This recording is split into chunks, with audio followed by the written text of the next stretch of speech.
மக்களின் முதல்வர் செல்வி ஜெயலலிதா தமிழக சட்டப்பேரவையில் பேரவை விதி எண் 110 கீழ் அறிவித்த திட்டங்கள் மீது எடுக்கப்பட்ட நடவடிக்கை குறித்து முதலமைச்சர் திரு ஓ பன்னீர்செல்வம் விளக்கமாக எடுத்துரைத்தார். மக்களின் முதல்வர் செல்வி ஜெயலலிதா பேரவை விதி எண் 110 கீழ் அறிவித்த வேளாண் திட்டங்களின் பயனாக கடந்த நிதியாண்டில் உணவு தானியங்கள் உற்பத்தியில் வரலாற்று சாதனை படைக்கப்பட்டுள்ளதாகவும் முதலமைச்சர் தெரிவித்தார். மக்களின் முதல்வர் செல்வி ஜெயலலிதா கடந்த 3 ஆண்டுகளில் சட்டப்பேரவையில் பேரவை விதி எண் 110 கீழ் வெளியிட்ட அறிவிப்புகள் எந்த அளவுக்கு நடைமுறைப்படுத்தப்பட்டுள்ளன என்பதை தெரிவிக்கும் வகையில் முதலமைச்சர் திரு ஓ பன்னீர்செல்வம் இன்று சட்டப்பேரவையில் அறிக்கை ஒன்றை வாசித்தார்.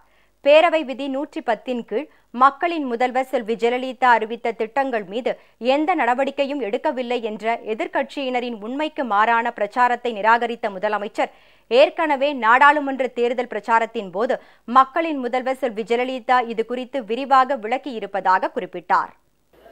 என் மக்கள் எதற்காகவும் எப்போதும் யாரிடமும் கையேந்தி நிற்காத காலத்தை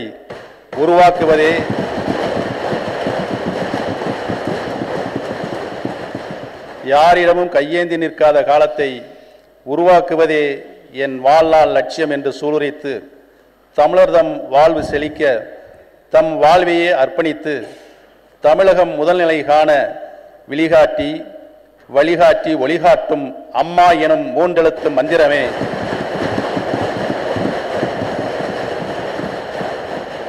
கன்னித்தமிழ் பூமி வழியே கழகம் என்னும் கோயில் வழியே காலத்தாய் அள்ளித்தந்த கருணை தெய்வமே முத்தான தமிழ் மண்ணை காப்பதற்கு வித்தாக வந்துதித்த வெற்றி திருமகளை வாடுகின்ற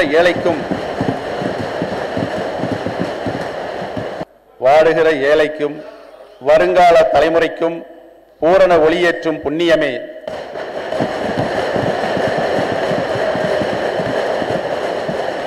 விழிகளில் எல்லையில்லா கருணை தேக்கி வீடுதோறும் விலையில்லா அரிசியாக்கி நித்தமும் தமிழர் இல்லங்களில் நிலாச்சோறு ஊட்டுகிற சத்திய தாயே சிப்பிக்குள் இருந்து தவம் செய்தே முத்துக்கள் பிறப்பது போல செந்தமிழ் நாட்டுக்கு சேவையாற்றி திளைப்பதற்கே பிறப்பெடுத்த வந்த பேரறிவே ஏழை தொழிலாளிக்கு NLC உரிமையை காத்து தந்தும் கலைநிவார் உழவருக்கு காவேரி முல்லை பெரியாரை மீட்டு தந்தும் அவர்தம் கட்டுத்துறைக்கு ஆடு மாடுகளை விலையில்லாது அள்ளித்தந்தும்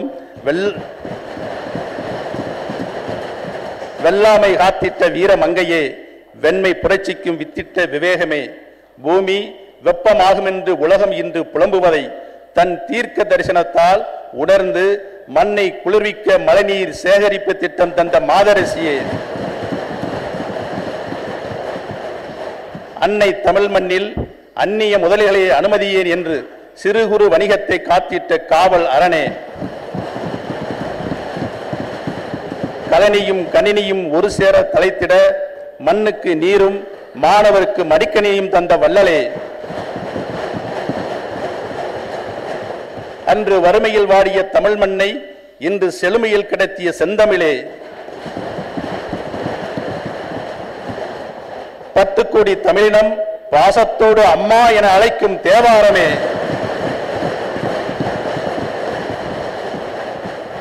தியாகமே உருவான திருமந்திரமே திருவரங்கம் தந்த மறுகீதையே தாயே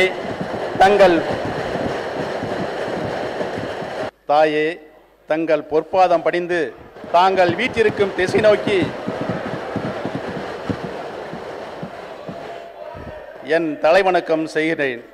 சட்டப்பேரவை விதி எண் 110 கீழ் இதயம் புரட்சி தலைவி மாண்புமிகு அம்மா அவர்களால் செய்யப்பட்ட அறிவிப்புகள் தமிழக மக்களுக்கு வரப்பிரசாதமாக அமைந்துள்ளது என்பதை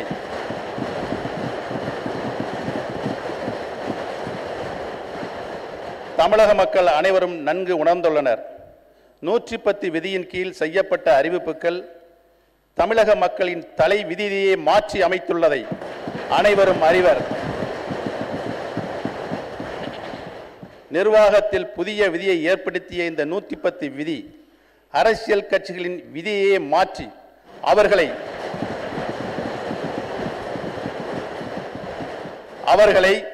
இன்று வீதிக்கு கொண்டு வந்து நிறுத்தியுள்ளதை எல்லோரும் நன்கு அறிவர். 2011-12 ஆண்டு விதி எண் 110 கீழ் 51 திட்டங்களை புரட்சித் தலைவி அம்மா அவர்கள் அறிவித்தார்கள். இதில் 51 திட்டங்களுக்கும் அரசாணைகள் வெளியிடப்பட்டு 39 திட்டங்கள் முடிக்கப்பட்டுள்ளன.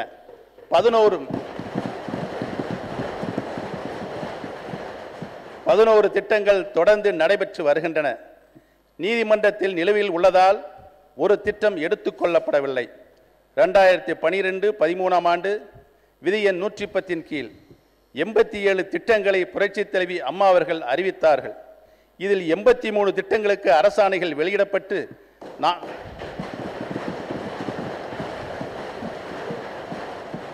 48 திட்டங்கள் முடிக்கப்பட்டுள்ளன. 34 திட்டங்கள் தொடர்ந்து நடைபெற்று வருகின்றன. நீதிமன்றத்தில் நிலுவையில் உள்ளதால் ஒரு திட்டம் எடுத்துக்கொள்ளப்படவில்லை. மீதமுள்ள 4 திட்டங்கள் மத்திய அரசிடம் நிலுவையில் உள்ளன. 2013-14 ஆண்டு விதி எண் 110 கீழ் 292 திட்டங்களை புரட்சித் தலைவி அம்மா அவர்கள் அறிவித்தார்கள். இதில் 287 திட்டங்களுக்கு அரசாணைகள் வெளியிடப்பட்டு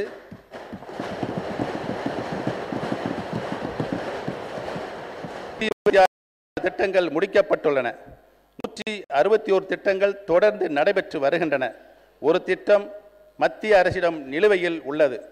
4 திட்டங்களுக்கு அரசாணை வெளியிடப்பட வேண்டியுள்ளது. 2014-15 ஆண்டு விதி எண் 110 கீழ் 236 திட்டங்களை புரட்சித் தலைவி அம்மா அவர்கள் அறிவித்தார்கள். இதில் 116 திட்டங்களுக்கு அரசாணைகள் வெளியிடப்பட்டு 5 திட்டங்கள் முடிக்கப்பட்டுள்ளன. 111 திட்டங்கள் தொடர்ந்து நடைபெற்று வருகின்றன. 3 திட்டம் மத்திய அரசிடம் நிலுவையில் உள்ளன. 117 திட்டங்களுக்கு அரசாணை வெளியிடப்பட வேண்டியுள்ளது.